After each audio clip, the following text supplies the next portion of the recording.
el gusto, el gustazo de presentar a mi próxima invitada. Es primera vez que está aquí en el programa. La doctora Delia Gutiérrez, emergencióloga. Oiga, me ha costado pronunciar esa palabra. Le dije al doctor José Luis Daga, me va a costar pronunciarla. Le digo, no sabía que había, disculpen, pero era mi ignorancia, que había una especialidad que se llamaba emergencióloga. Doctora Delia Gutiérrez, muchísimas gracias por su tiempo, sobre todo porque sé que están con muchísimo trabajo en el hospital, doctora. Sí, buenos días. Gracias por la invitación, Maggie. Sí, evidentemente estamos en una crisis tremenda en todos los hospitales públicos y bueno, alarmados, los médicos cansados también de atender en las condiciones que atendemos. Entonces hemos tenido que salir a protestar a través de medios, de redes sociales, porque la verdad es una barbaridad cómo se está atendiendo, ¿no? A ver, doctor, cuéntenos, que la gente sepa cuál es la situación. Hemos visto muchas noticias del hospital japonés, del hospital de niños, también sé que hay problemas en el hospital francés.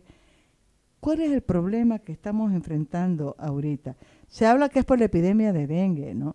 Pero creo que hay un problema de fondo que viene arrastrándose de hace mucho tiempo y que se agrava con epidemias como la de ahora, la de dengue. Sí, y lamentablemente esto es de muchos años. Yo tengo cartas desde el 2008, 10 años y más, que veníamos haciendo protestas ante las autoridades por esta falta de infraestructura. El problema es que el hospital japonés, por ejemplo, nace con 200 camas para atender, ¿ya? Y en emergencia era apenas 4 camas para atender, ¿ya? Entonces resulta que la población crece aceleradamente, no se aumenta ni una cama más. Es más, hemos reducido camas en el hospital japonés porque se han tenido que implementar terapias intensivas, ¿ya? Y han tenido que reducirse camas en ciertas áreas para implementar estas otras áreas para pacientes críticos. Tenemos actualmente 180 camas disponibles, ¿ya? Y en la emergencia de 4 camas, actualmente la oferta sería tener aproximadamente 20 camas. Sin embargo, rondamos actualmente con 55 pacientes promedio. Uno dice, ¿dónde meten los 30 pacientes restantes que tenemos de la oferta que tenemos en emergencia? Bueno, en los pasillos, en consultorios, en sillas, donde usted pueda. Entonces, los hospitales no han aumentado su capacidad de atención, pero hace años. Entonces, venimos protestando, la población sigue creciendo. Los gobiernos empiezan a lanzar seguros, ¿ya? Antes todo se pagaba. Llega el SUMI, bueno, menores de 5 años y embarazadas. Perfecto, se atiende y ya se trata de acomodar para atender a este grupo gratuitamente. Luego viene el seguro de vejez, que si usted se acuerda, lo atendía la caja. La caja cansada de atender a un grupo poblacional grande. Estaba agotando sus recursos económicos. Y con enfermedades crónicas, además claro, que están con larga estancia, y la caja hace toda una gestión legal para sacar a este grupo y no se les ocurre mejor idea de decir, bueno, a los hospitales públicos que los atienda. ¿Dónde? Bueno, arréglenselas. Viene encima el Seguro Universal de Salud. Esa población de 5 años a 60 años que no tenían seguro, o sea, pagaban algo, poco, pero pagaban, ahora le dicen, se va a atender gratis.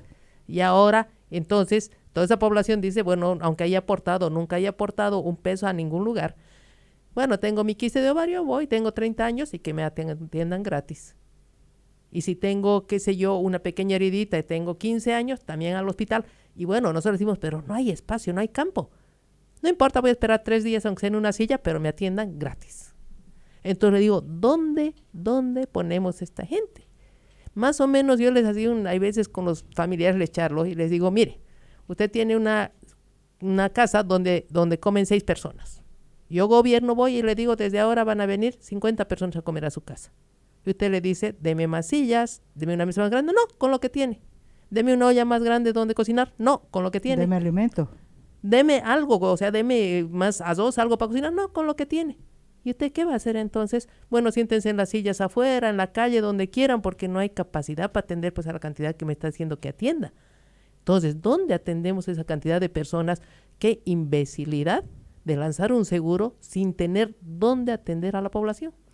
Doctora, ¿y por qué se ha ido dando una medida tras otra, sobresaturando? Porque bien me decía, lo encontré al doctor Juan Carlos Antelo en mi visita que hice al hospital, fui a ver cómo estaba.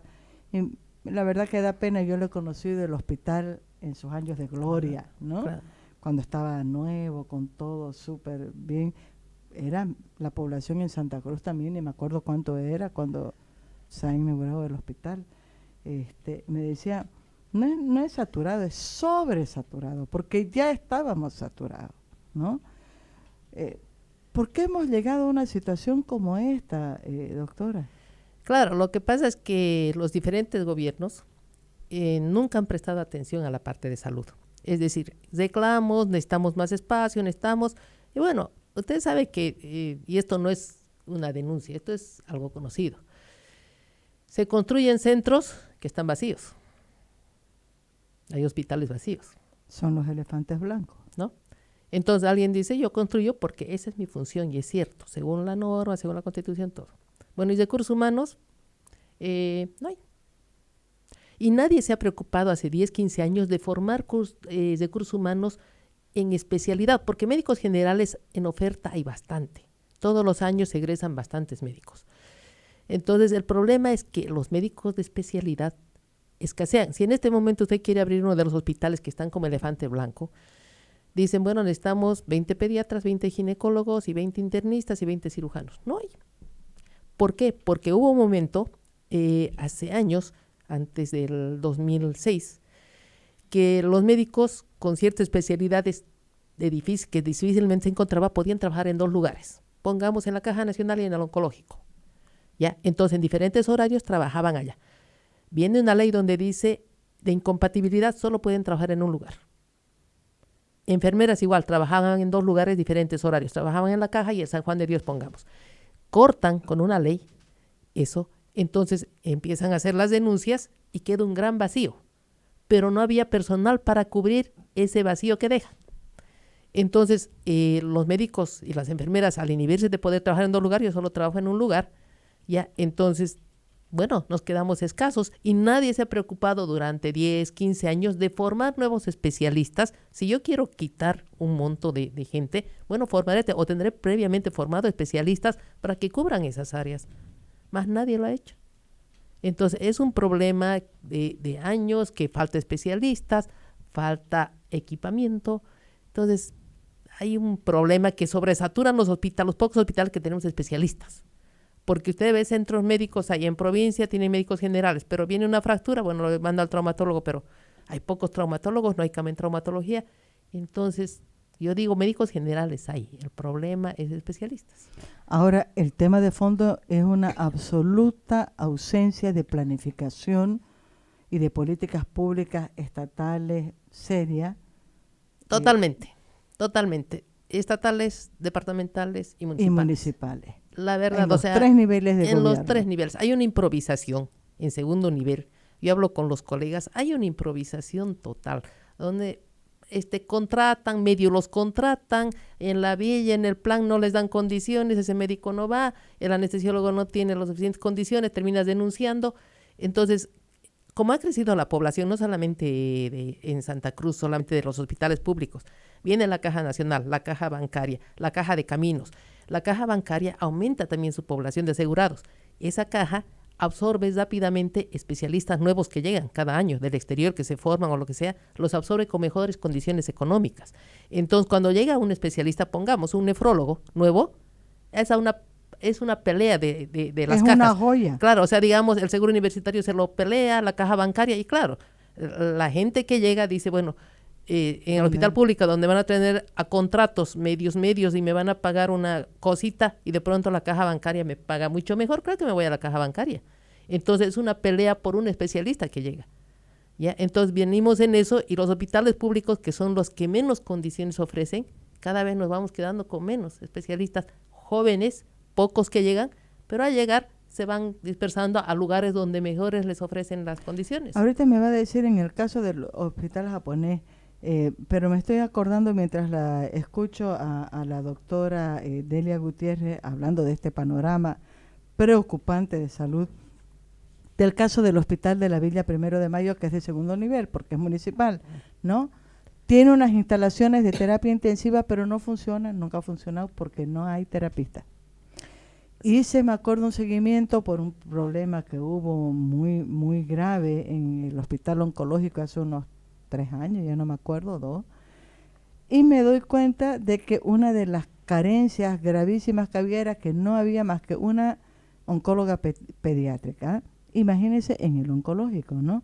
Y tampoco había personal suficiente para trabajar, si no me equivoco, en laboratorio, que es también central, y eso tiene que ver con ítems, con muchísimas cosas. En el caso del hospital japonés, ¿cuáles son las carencias principales? Estuve en emergencia, ahí fue que estuve conversando con el doctor José Luis Daga. Ajá. Hablamos muchísimo de usted, ¿no le ardían las orejas? Ajá. Me dijo que usted tenía así la información, me dijo, la que más conoce el hospital japonés.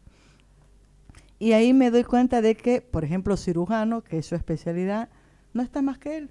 Y me explicaba, mira, me toca una operación de emergencia y me tengo que ir y aquí queda vacío, ¿no? En el turno que él debería de estar atendiendo en emergencia. Pero igual en las otras especialidades hay 2, digamos, que se pueden relevar, perdón. Es muy grave la situación del japonés, doctora. Claro. Mire, todo ha sido una pelea generalmente de los médicos. Las autoridades nunca nos han propuesto soluciones. Cuando hubo una saturación con el famoso SUMI de los niños menores embarazadas, era una locura que un solo ginecólogo atienda. Entraba cesárea, mientras tanto una de las pacientes llegaba en pleno trabajo de parto en emergencia, el otro estaba en quirófano, era un lío. Con peleas de uniones logramos que haya dos ginecólogos, uno que esté atendiendo a los pacientes de piso y otro que esté atendiendo emergencia. ¿Ya? Entonces logramos eso. En pediatría logramos lo mismo. No puede ser que el pediatra que esté en internación viendo a los niños salga a emergencia cosiendo a atender a un nuevo niño que llega. Entonces logramos que haya un equipo de pediatras en emergencia y un equipo de pediatras en internación. Peleas de uniones que hay que realmente es interminables. Ahora viene el grupo de pacientes, seguro de vejez, que ahora está dentro de la nueva ley, la prestación, más este grupo de 5 a 60 años, que son adultos, y de pronto nos vemos también solos, tanto los médicos emergenciólogos, internistas y cirujanos. Es decir, estamos en la misma situación que hace años tenías pediatras y ginecólogos, que eran solos.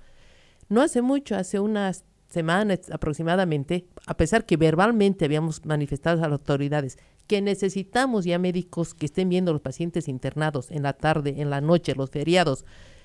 Los 3 meses que hubo el paro médico, más los 21 días que hubo todo el problema, no había más que el médico de emergencia atendiendo emergencia y piso. Todo.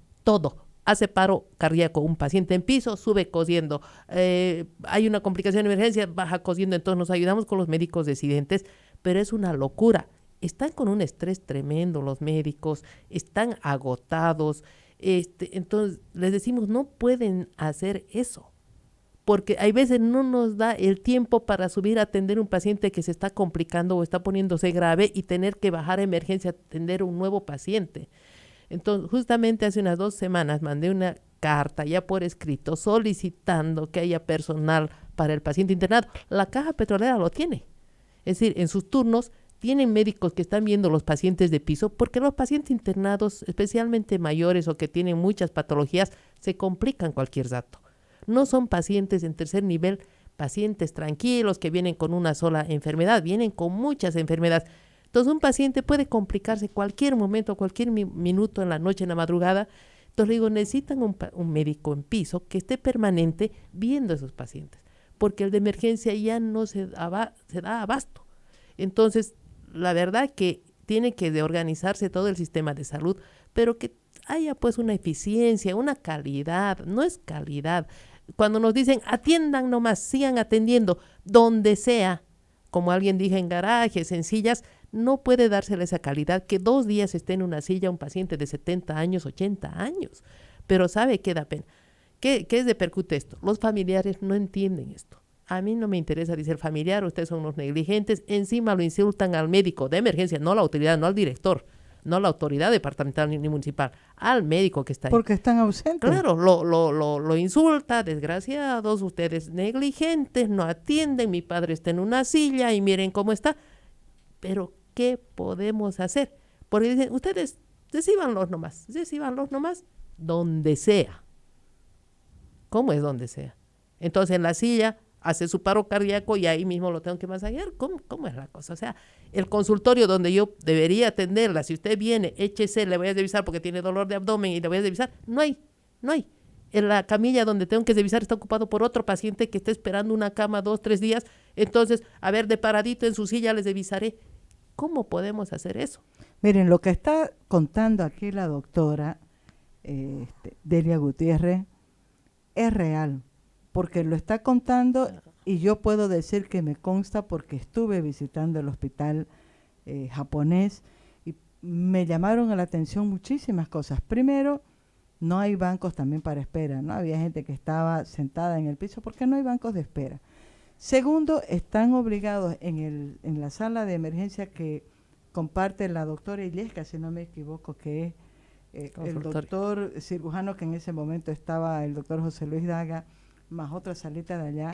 Está todo mezclado, ¿no? Ahí está el enfermo por dengue, está la picada por víbora, la que está con hepatitis, la que está con el pie diabético. He visto de todo. En 2 horas que estuve en emergencia. Pero además con estas carencias que está haciendo referencia a usted, doctora Delia, una cosa que me llamó la atención es que había un mosquito, ¿no? Y me dice la doctora, imagínense, no hay más que 2 mosquiteros. Uno está ahorita en la lavandería.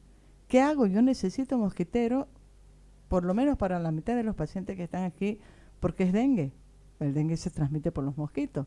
No hay de dónde, ¿no? O sea, muchos recursos tienen que ser buscados o por los médicos que están de turno o por los familiares que pueden salir y conseguir cosas que está faltando en el hospital. Es cierto. Ahora, tengo una preocupación, se la planteé, también estuve conversando con el doctor Chinoco Gutiérrez un poco ayer, al paso. Le digo, ¿cómo funciona el hospital japonés? ¿No? Hay un directorio, hay un director, hay responsables, hay un gerente. ¿Cómo funciona, doctor, esa parte? Tengo la impresión, por lo poco que he visto, que es como si hubiera un divorcio ahí. Sí, hay una parte administrativa.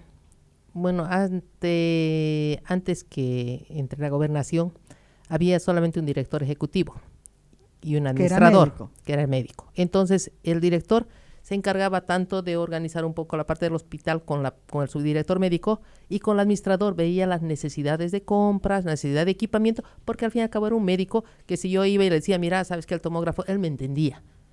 No puedo, está grave, la radiografía está mal y no sé qué. Entonces apuraba las soluciones.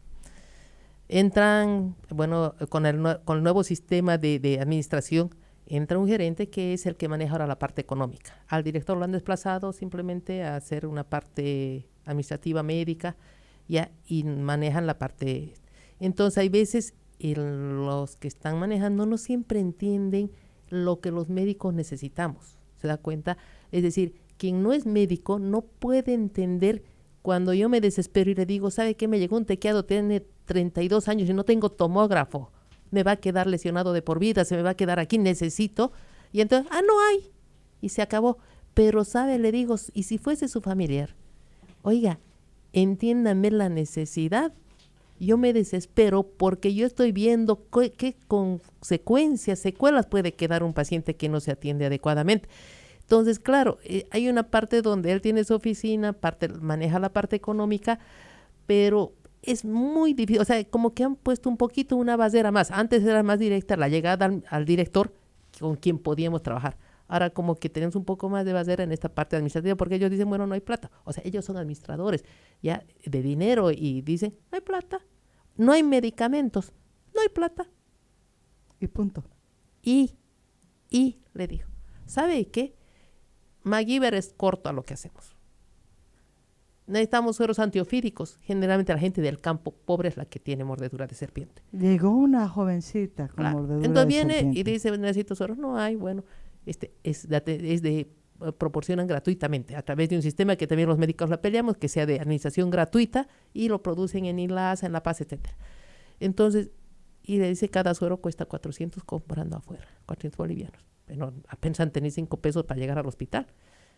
Mire, el encargado llama aquí, que llama a Dabozán, vamos, ayuda a la monjita, a la hermana, no sé qué, a conseguir, ¿sabe qué es un codeteo por cada paciente? A conseguir, porque esa niña me puede salir totalmente bien, 100% bien curada de su accidente cuando le administro a tiempo. Y no puede alguien decirme, ¿sabe qué? Dice que mañana va a llegar. ¿Cómo mañana? Si en 8 horas esa paciente se me complica y hasta se me muere.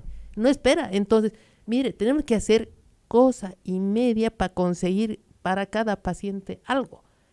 ¿Ya? Entonces le digo, aparte del paciente todo cosetear en este sistema, entonces no puede ser que alguien no me entienda, decirle, oye, ¿sabes lo que va a quedar? Conseguime de donde sea, préstense de donde sea, y no decir, no hay plata. Esa es la respuesta, no hay plata. Ahora, doctora, también hay entre los problemas de fondo, uno que me llamó muchísimo la atención y que ya lo he visto, es recurrente, por eso también la sobresaturación del hospital, porque al hospital terminan llegando pacientes que debieron de ser atendidos y sus casos resueltos en el primer nivel, que son las postas de salud de barrios, ¿no es cierto? Y no funciona así. Me tocó conversar con una joven, mamá, ella casada, Marjorie, 30 años, de la urbanización Cotoca. Se puso muy mal, no sabía qué tenía. Va primero a su centro de salud, no la atienden, se va al hospital de la Pampa de la Isla, de ahí la derivan nuevamente a otro centro de salud que es el San Antonio. Hasta me lo he anotado para que la gente vea que no es una cuestión de memoria, este es un testimonio real, ¿no? En el centro de salud le dicen que no hay ficha, ella cada vez más, iban pasando las horas, iba sintiéndose más, la mandan al centro de salud de Lazareto, ¿no?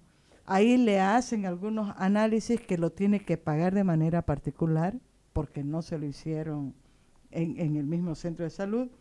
La derivan al hospital de la Villa 1 de Mayo para que vaya como consulta externa, pero eso demandaba hacer fila 1, 2, 3 noches, esperar, no podía esperar, y termina finalmente, ¿dónde? A ver, en el hospital japonés, donde la atienden y resulta que tenía un cuadro de dengue con complicaciones ya en el hígado porque estaba con hepatitis. Sí, en realidad la saturación no solo es tercer nivel. Varios pacientes que vienen con patologías ya complicadas, ancianos, y lo que nos cuenta, porque le digo, ¿por qué no va al centro de primer nivel de su barrio? Doctora, me dice, ¿sabe que hay que ir 4 de la mañana y solo atienden 20 pacientes? Y estamos esperando 200 pacientes. Entonces, mire, 3 días que he ido y no me pudieron atender.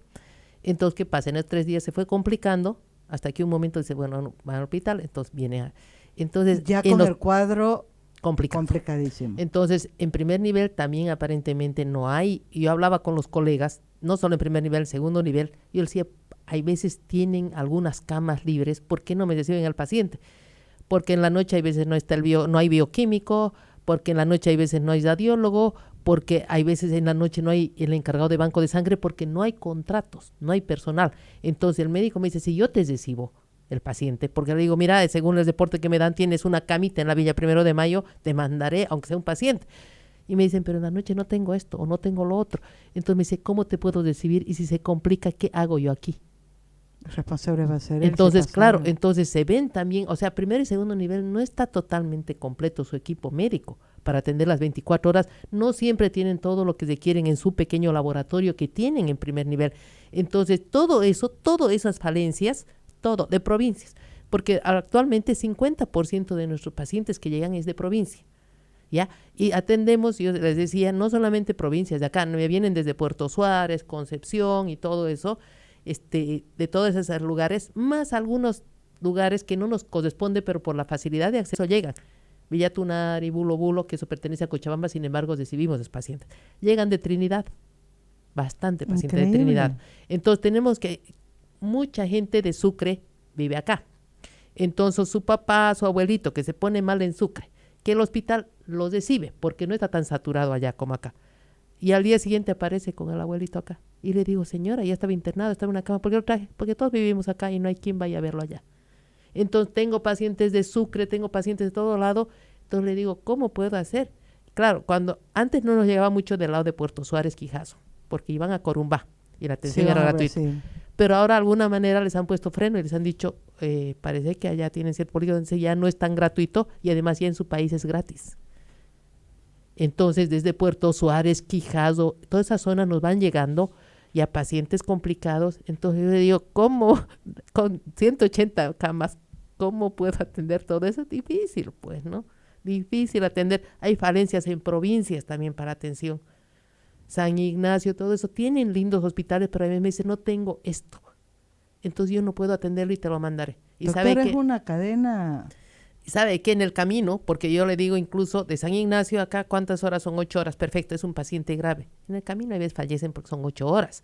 Entonces le digo, realmente los médicos de allá también en provincia se ven en figurillas de hacer las cosas. Entonces le digo, realmente es una cadena, es algo que tiene que solucionarse muy de fondo, reestructurar todo salud y realmente capacitar también, capacitar a la gente para que puedan atender, porque egresan, es tanta la necesidad, hay veces médicos generales que sí egresan que no han tenido mucha práctica, váyase a provincia donde encuentran.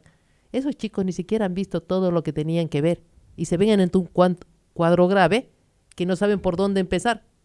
Porque antes, cuando nosotros egresábamos hace 25 años, teníamos que ir a provincia, después ir a trabajar en provincia no sé cuántos años, y después de 100 regresamos a hacer la especialidad, pero ya habíamos hecho toda una cadena de atención, ¿no? O sea, digamos, habíamos tenido la suficiente experiencia. Ahora no. 25 años ya están en provincia y de directores de hospital. Entonces, yo les digo, claro, chicos, también les falta experiencia y en esa falta de experiencia, claro, lo único que encuentran solucionable, vaya hasta Santa Cruz y al hospital. Mire, nos están escuchando desde Japón, doctora. Denise Lozano nos manda un saludo desde Japón. Saludos a la doctora Delia, dice, excelente profesional, pero además con calidez y vocación, que es algo que hace tanta falta en el sector de la salud. ¿Qué tal le están dando piropazo desde Japón, doctora, a usted? Denise Lozano Lazo. Gracias, sí. Conocí a su mamá, y una excelente profesional, Mire también usted. bioquímica, y un saludo para ella también. Ahora, volvamos al tema. Estamos tocando este tema porque, claro, con una emergencia como la del dengue ahora, incluso ya se han reportado, tenía yo el dato, hasta el martes o miércoles eran 10 personas fallecidas oficialmente, porque se habla de mucho más, pero no son datos oficiales, no los podemos compartir si no son datos oficiales en un tema tan sensible como este, ¿no? Sale nuevamente a luz un tema que ha sido además un tema que está en agenda desde hace tiempo, porque los médicos han estado movilizados con paros de más de 50 días, continúan permanentemente en campaña, aunque veo también algunas falencias y he escuchado algunas observaciones en relación a, por ejemplo, el sindicato de, no sé qué significa la sigla CIRMES. Sindicato de Ramas Médicas y Afines. Sí. Sindicato de Sí. Ramas Médicas y Afines. Sí. ¿Para qué sirve el CIRME, doctora? Bien, Supuestamente están ahí afiliados todos los médicos, sí, enfermeros, todo el personal de salud. odontólogos, todos los profesionales bioquímicos, etcétera. Evidentemente, tal vez nos hemos visto un poquito no apoyados por el sindicato, ¿ya? Tal vez el único hospital, porque si usted ve en el hospital del niño, es el sindicato que ha salido, ¿no es cierto? En estos Exacto. últimos días, Y además cuando con hubo en la caja, pronunciamiento, etcétera. con carta, Entonces, con todo. por ahí nos vemos un poquito ausentes en lo que es el sindicato, en el apoyo que estamos, que necesitamos los médicos en cuanto a todas estas falencias. Hay un problema interno en cuanto a cuestiones personales que hace que actualmente el sindicato como que no esté involucrado en estos reclamos. Entonces nosotros directamente vamos al colegio médico, vamos al CEDES o al FECIRME, que es la aglutinación departamental de todos los sindicatos. Sí, estamos teniendo no sé, la verdad son cosas que uno no puede involucrarse, no tenemos ni tiempo para ir hay veces a decirle, oye, apóyennos. Ellos saben perfectamente lo que está pasando. Conocen la realidad. Conocen, pero no sé, la verdad habría que preguntarse a ellos por qué no apoyan, por qué no están apoyando esta demanda, porque ellos pues deberían ser defensores del profesional, no solamente el médico, la enfermera, el bioquímico. El bioquímico igual está saturado, ¿no? Estamos con ese problema. Si el bioquímico antes procesaba 300 muestras en la mañana, ahora tiene que procesar 3,000 muestras en la mañana. Si usted dice, me voy a hacer un cultivo de orina, y antes salía en 3 días, ahora le dicen salen 6 días, y viene y plumea, como en otros lados sale 3 días. Bueno, pero ese bioquímico lee pues como puede todas las muestras. Entonces no han aumentado tampoco más bioquímicos. Entonces, claro, la gente protesta porque no hay pues esa, por lo menos relativa, no vamos a llegar a lo que es una clínica, pero démosle un poquito más de calidad en la atención, calidad. Ya no hacerle volver a cada dato, vuelva mañana, no está todavía, vuelva pasado, vuelva. Oiga, ¿a usted le cuesta ir allá y sacar la ficha, ir y esperar 3 horas y que le digan, no está su resultado, vuelva? Oiga, realmente me da pena. Hay gente que viene lejos, me dice, he pagado 3 pasajes para que se pone a llorar en la puerta. Además tienen que dejar de trabajar. Se pone a llorar y me dice, doctora, ¿sabe qué? 3 veces que vengo y no hay el resultado. Señora, no sé qué cara ponerle porque le digo, no sabe la cantidad de pacientes que tenemos. ¿Quién vela por esa persona de decir, mire cuánto está gastando, no ha ido a trabajar, ha dejado a los niños solos? Usted se ha fijado en la parte externa del hospital, eso es un mercado. Usted va en la noche, es un dormitorio, porque, como le digo, 50%... Desde la madrugada está en la fila. No solo la fila, 50% de los pacientes vienen de provincia o de lugares lejanos periféricos. No tienen para estar yendo y viniendo en pasaje. Quedan a dormir en el hospital. ¿Ya? Entonces usted ve, hay veces me dicen, yo que sé, el esposo está accidentado. Viene la mujer con los 5 hijos. Y todos duermen y comen ahí en el pastito, ¿ya? Y ahí como pueden. Y cuando llueve, agárrate, todos los pasillos del hospital en las noches están llenos de familiares. Donde no hay un lugar donde acoger al familiar.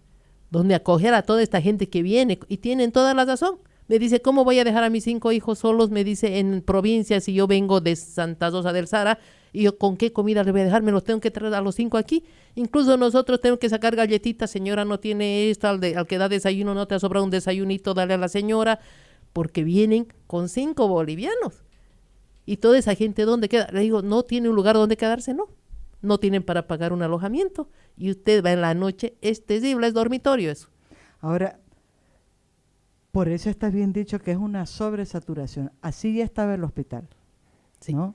¿Cuál es el riesgo, doctora, que corremos en Santa Cruz? Porque como está el hospital japonés, están también los otros hospitales, aunque creo que algunos tienen algunos beneficios que el japonés no tiene. ¿Cuál es el riesgo que corremos como ciudad frente a emergencias como la que nos está planteando en este momento el dengue? El hospital no tiene todas las condiciones como para atender a los pacientes que ya debía atender antes de la epidemia, ¿no? Y eso que está comenzando, no sabemos qué escalada va a tener. Generalmente creo que dura 3-4 meses el proceso. Sí, hasta mayo más o menos calculamos que va a ser. Hasta mayo. Ay, perdón. ¿Cuál es el riesgo que se corre si no se logra dar soluciones inmediatas y urgentes a estas carencias que son muy evidentes? Antes del dengue, ¿cuál era nuestra protesta? Y usted lo ha visto. Llega en emergencia, el paciente con tuberculosis activa, pero que ha entrado en un cuadro respiratorio. Nunca ha habido una sala de aislamiento de infecciones en el hospital, que lo hemos declamado. ¿No? Igual. No hay. O sea, lo mismo está al lado en la camilla, el de tuberculosis, el del lupus. Exacto. Más al ladito el que tiene HIV y más al ladito está el que tiene pie diabético y más allá está el anciano, que todos con todos, ¿no? Entonces decía, realmente tienen que ponerles barbijo, tratar de hacerles un campito. Sí, entonces puede haber una contaminación masiva también de los pacientes.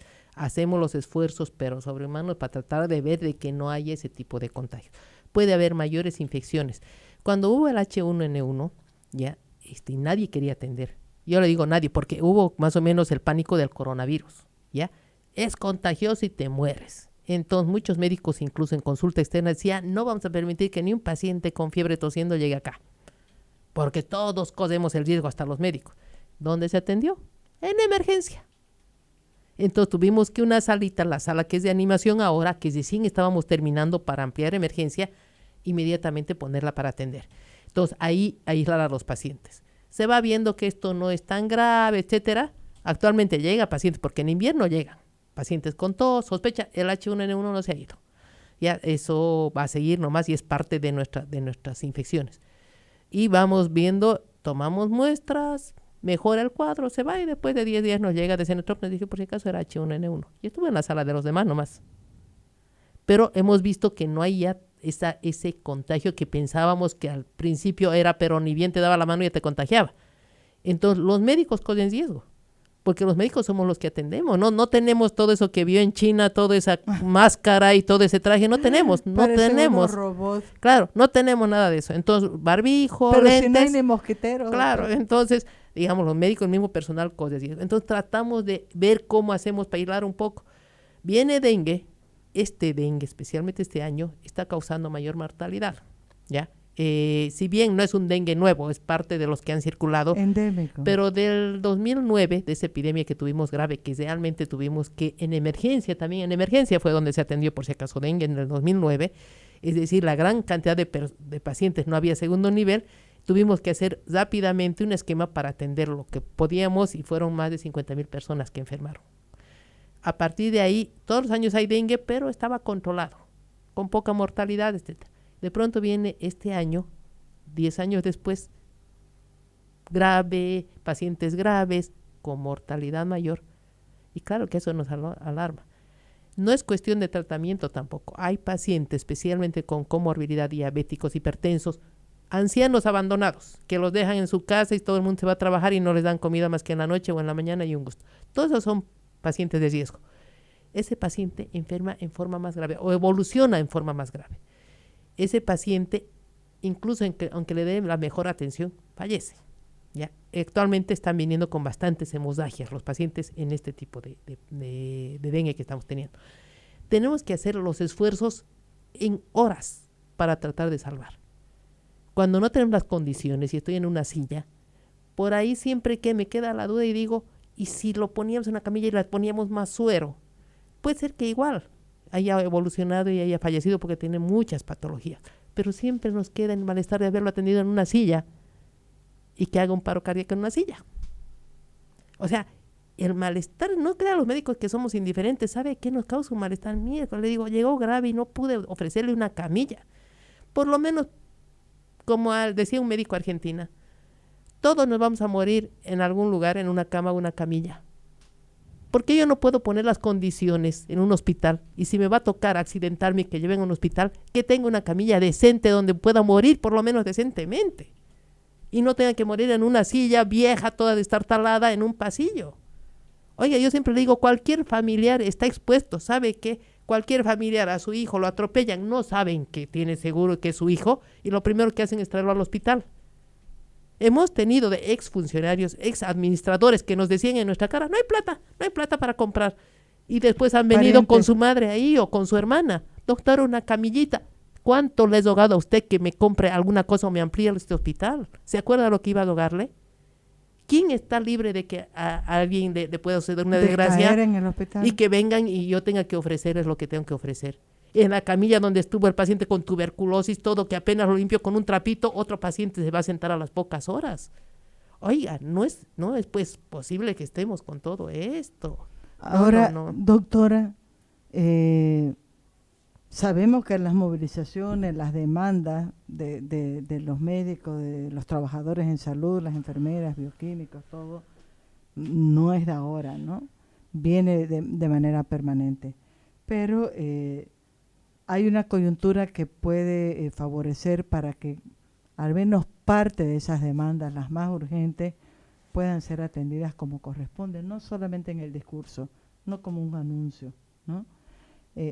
¿Cuáles serían esas demandas, esas acciones urgentes para tomarlas ya ayer? ¿Y qué se tendría que hacer para lograr que así se hagan, que se tomen esas acciones? Claro, yo siempre les he dicho, hay planes a corto plazo, a mediano plazo y a largo plazo. Cuando alguien me dice, se va a construir, está aprobado un hospital tercer nivel, qué sé yo, en tal lugar o ampliación, y le digo, ¿cuánto tiempo costó a la Caja Nacional que lo construya y lo equipen? entre 5 a 6 años. Y los pacientes en esos 5 o 6 años, ¿qué vamos a hacer? Entonces le digo, eso háblame a largo plazo. A mediano plazo, que podemos hacer, y a corto plazo. Ahorita tengo una demanda. Tengo hospitales, La Pampa de la Isla está vacío. Hace tiempo ya está vacío. ¿Cuándo se terminó de construir y equipar ese hospital? Vacío, era un basurero alrededor. Ahora han puesto consulta externa. Y por eso es que han ofrecido las 100 camas. Pero claro, si está vacío, pues, si está vacío. Si está vacío. La alcaldía ha hecho el anuncio hace unos Claro, días. si está vacío, ya están vacíos, están con camas y eso hace tiempo ya se compró. El problema es que faltaba profesionales porque la alcaldía, como le digo, también el gobierno central, los gobiernos, diferentes gobiernos, eran muy, yo creo, pasivos, porque yo vivo acá 30 años. Ya, es como cuando usted tiene un hijo que se autoabastece y nunca lo molesta. A Santa Cruz. Sí. Entonces yo le doy toda la paz, lo que sea, porque Santa Cruz sabe cómo salir de esto. Además tienen plata. Ya más o menos era así. Tienen plata y saben cómo salir de esto. Entonces él dijo que usted no le da bola. Pero crece la población migrantes y como decían, todos migrantes vienen a pedir salud y educación también. Entonces resulta de que el gobierno nunca ha dado los ítems necesarios. Usted va a La Paz y yo le diré que más del 80% de los profesionales tienen ítems del ministerio. ¿Qué pasa acá? Ni el 30% teníamos, tal vez 20%. Entonces empezaron a crear ítems municipales y de la gobernación, es decir, que ellos sacan de sus recursos para pagar, cuando según la ley y la normativa es el gobierno central quien tiene que pagar estos recursos. Pero ante la necesidad, entonces ellos tienen también un cupo, ¿ya? Y dicen, yo puedo pagar, qué sé yo, 1,000 profesionales, sacando extra de la plata que no corresponde. ¿Ya? Entonces llega un momento, pero necesitamos 2,000 o necesitamos 5,000.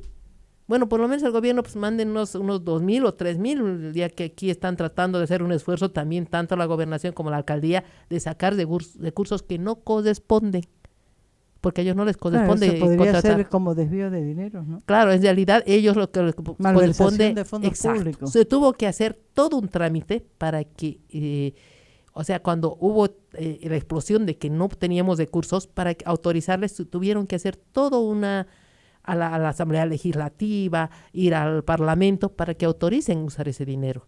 Eso tardó un tiempo y después les autorizaron, entonces hizo los ítems que tenemos actualmente. Pero no corresponde, legalmente no corresponde, eso el gobierno debería asumir. Pero siempre el gobierno decía que no tenía recursos, igual, o sea, decía, no le daba la gana. Discúlpeme, si usted hace un museo de 6 millones, 8 millones y no va a tener para pagar personal, ¡qué el negligencia! El aeropuerto de Chimoré, el museo de claro, hay muchísimo. Y es su misma gente la que nos pide, ¿sabe qué, ahorita? Lo que hemos pedido, lo que hemos tenido la mayoría de cantidad de pacientes graves, así San Julián, y gente migrante. ¿Quiénes están enfermando? Porque el 2009-2010 un montón de la población ya le picó el dengue y le vio medio leve, medio grave, pero bueno, pasamos y tenemos inmunidad. Cuando usted va preguntando a la gente que me está llegando con cuadros graves, todos han migrado hace 8 años, 7 años, gente que no ha enfermado dengue. Por eso es que también está teniendo todo este problema. Niños migrantes o que han nacido estos últimos 8 años son los que me están enfermando. Pero son migrantes, es la gente que ha traído del campo, de Potosí, de Cochabamba, de La Paz, ¿ya? Y si les ha traído, denle pues condiciones de salud. ¿Para qué lo trae? Darle una tiesa y cuando se enferma, ¿quién lo va a atender? ¿Dónde lo vamos a atender? Ahora, ahí ha habido también, yo escuchándolo a usted, deduzco, ¿no?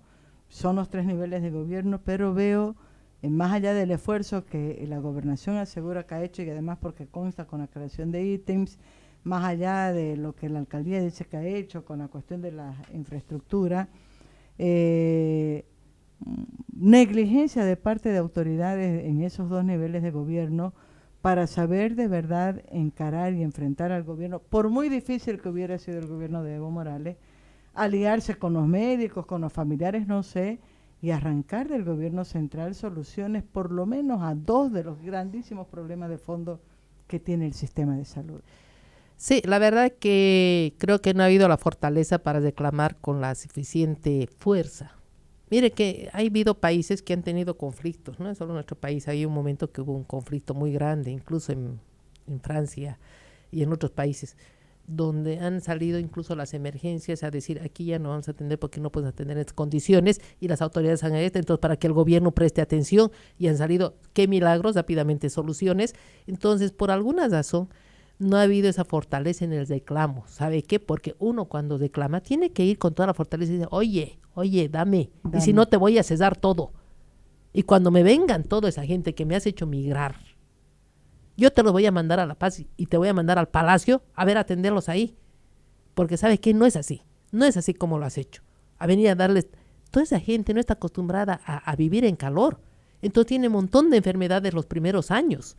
Tiene un montón de infecciones. Hongos, esto, lo otro. Y esa gente necesita pues que se le atienda. No era darle una tierra y andar a vivir como animal. Oiga, eso han hecho. Le han dado un pedazo de tierra y viví como te parezca. No es pues así, es una tierra bendita, pero en cuestión de infecciones por el mismo ambiente calor, es una tierra que tiene, o sea, una ciudad que tiene múltiples infecciones tropicales. Leishmaniasis, qué hongos, qué... Oiga, ¿les dijiste eso cuando lo trajiste de allá? Que había que cuidarse o cómo tenía que cuidarse para no tener semejantes infecciones. Nada, el niño, etcétera, todos me caen con diferentes enfermedades que ellos no conocen. Sabían que hay serpientes por todo lado, hasta por acá, por el 8º anillo, 3er anillo, y que no tienes que andar así descalzo por los lotes, y que no tienes que patear una piedra, ¿te indicaron? No, entonces te murió la serpiente y vienes, y si en pocas horas no te hago el tratamiento, te mueres. Te mueres. Entonces, ¿cómo puede haber una cosa así? ¿Qué realmente sabe? Que uno se pone a pensar, qué desgraciados. Qué desgraciados cuando las cosas hacen solamente para un aplauso y para política. Para que alguien les diga, viva, bravo, acá. Qué desgraciados lo que hacen eso. Realmente yo no sé cómo será su destino, porque todo se paga en esta vida, ¿sabe? Y cuando vas a disfrutar dinero robado, cuando vos tienes tantas necesidades en tu pueblo, ten dinero, pero bien ganado. Nadie protesta si vos tienes un auto, una casa y todo bien ganado. Pero cuando alguien roba al pueblo y le está robando salud y educación y se está yendo a disfrutar esa plata a otro lado, eso es terrible. Eso no puede ser. ¿Y sabe qué? La vida y todo se encarga de esa gente de... Míralo a Hugo Chávez. Discúlpeme a Carlos porque es político. Mire, nadie se salva de la muerte. La plata no le da inmunidad, no es Matusalén. La plata no le hace ser Matusalén para vivir 200 años. Todos mueren. ¿Y sabe Ahora, qué? lo Hay que saber importante es vivir. tener memoria, ¿no? Y estar pendiente. Tengo que ir cerrando la entrevista, doctora, y me gustaría que me diga, ¿hay alguna perspectiva a cortísimo plazo de que esta situación, por ejemplo, de emergencia en el japonés, pueda ser encarada y resuelta por este gobierno que está ahorita a la cabeza de Yanine Áñez? En este momento, ayer estuvimos en reunión, se está dando unos recursos para por lo menos paliar lo del dengue. ¿Ya? O sea, estamos dando una sala que era cirugía ambulatoria, lo vamos a volver sala dengue. Posiblemente otra salita en emergencia, tengamos que ampliar donde es la recepción, donde atender por ahora. Son 2-3 meses que se va a atender esta emergencia. Lo de la Pampa de la Isla, si logra, etcétera. O sea, vamos un poquito, por lo menos, no tenerlo en silla o en el piso, ¿ya? En el hospital del niño, en el piso, y a quién le duele eso, ¿no? Entonces vamos a tener. Pero les hemos dicho, esto es solo una parte. Espero que las autoridades que actualmente están en el ministerio realmente tengan algo para ofrecernos, que nos llamen a reunir y nos digan qué piensa la solución. Nosotros ya lo vivimos hace 30 años en el hospital, sabemos exactamente dónde están las falencias. Y le hemos dicho, tienen que tener salas, hospitales de paciente crónico. Más del 30% de la emergencia son pacientes crónicos. ¿Qué quiere decir? Pacientes con alguna discapacidad, abuelitos, etcétera, que no tienen una enfermedad aguda, ni le voy a hacer algo, ni lo voy a operar, pero que se han deshidratado, etcétera, nadie los atiende, están desnutridos, y que nadie tiene tiempo en la casa de atenderlos, tienen abandono, ¿ya? Entonces, tengo que tener un hospital para sacar ese grupo de pacientes que ahorita están en las emergencias, ¿ya? Para que por lo menos todos los hospitales, no hace mucho en España han abierto un hospital para enfermedad crónico y adulto mayor. El que no quiere atenderlo en la casa, porque no los quieren atender, ahí están cansados, etcétera, bueno, se le va a dar cierta atención, por lo menos hasta compensarlo. Pero esas son cosas de paciente crónico, no es paciente agudo. El paciente crónico está en pasillo, lo que usted decía con el doctor Daga, llega un accidentado, cortado a la pierna, y tengo ahí 20 pacientes estancados hace semanas que nadie los quiere llevar. Y entonces trae la tablita y en el piso. Sáquenme pues, 20 pacientes que son necesitan simplemente un poco de alimentación. Es terrible. Sí, Incluso digo para la gente que va, ¿no? Me ha tocado ver la nalga ajena de un paciente que tuvo que recibir una inyección en Parau porque no había dónde. O sea, estoy diciendo cosas que he visto en 2 horas. Imagínense lo que ocurrirá en 24 horas en el hospital. Doctora, le agradezco muchísimo por su tiempo. Me gusta cómo se ha expresado. Me ha demostrado que es una persona que no tiene pelos en la lengua, que llama las cosas por su nombre, lo que es muy difícil en los tiempos de hoy.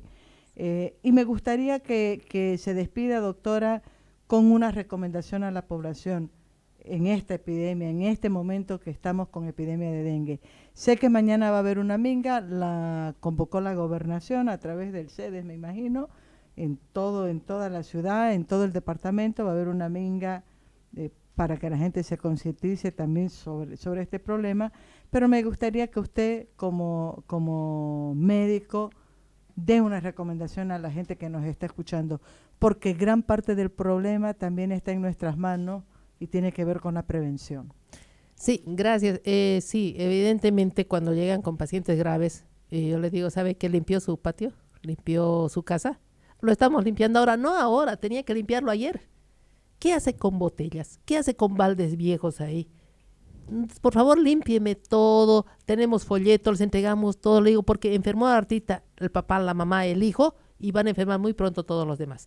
Entonces, tienen que limpiar sus patios, tienen que dejar de acumular basura en los patios, tienen que, junto con las juntas vecinales, trabajar en el recojo de basuras. Y espero que la alcaldía se ponga más énfasis. ¿Usted vio la ciudad? ¿Qué cochina anda? Horrible. ¿Sabe que usted vaya por ahí en las Laudabol? puertas del hospital vi basura acumulada. O sea, realmente yo no sé qué pasa con la empresa de basura. Eso será otro tema, pero la verdad que es una cuchuquera esta ciudad. Usted vaya por Laudabol, por Unifrance, todos los restaurantes, todas las mañanas la basura está, y todos están pasando por el medio, los estudiantes, los escolares, los universitarios, y todos pisando la basura. Es una cuchuquera esta ciudad. Espero que la alcaldía tome conciencia y limpie mejor. Realmente no puedo creer cómo estamos andando en medio de basura. Pero el vecino también tiene que ser ordenado en embolsar, sacar su basura y limpiar sus casas. Dejar de tener agüita por aquí, agüita por allá. Oiga, los mosquitos están en el agua. Dejen de recibir, por si acaso, agua de lluvia y lo dejo mi balde ahí durante días. No, pues, ya no es tiempo de eso. O sea, tienen que tapar, tienen que tener más limpieza. Las anteriores campañas me decían, tanto los policías, los militares, los chicos que van, me decían, doctora, entramos, señora, tenemos que entrar a limpiar su casa, y ellos salían y se ponían brazos cruzados a mirar lo que sacábamos, sus botellas, su basura, su pañal, por último hasta su... ¿No? O sea, la verdad me decía, doctora, ¿sabe qué? Ni siquiera han tenido el afán, el vecino, ese señor que estaba en la casa de venir y decir, les ayudaré. Se han puesto en la puerta, brazos cruzados, a vernos lo que nosotros limpiábamos su casa y todavía nos señalaban, eso más de cójanlo, digamos. No, sabe que un poquito de más conciencia en los vecinos, sí. Doctora Delia Gutiérrez es emergencióloga, trabaja en el hospital japonés, uno de sus trabajos, me imagino, porque no debe ser el único. Le agradezco muchísimo por su tiempo y vamos a estar convocándola más seguido, porque el tema de salud va a ser un tema recurrente a lo largo de todo este año. Sí, gracias, y esperemos que la próxima vez tengamos mejores noticias que dar, esperemos, y gracias por su tiempo. Nos vamos a un corte, Davico. ¿Qué vamos a escuchar? ¿Ya escuchamos La lluvia caerá? Sí, esa está... ¿Esa? Sí. Los iracundos, pensando en Chiqui Vincenti.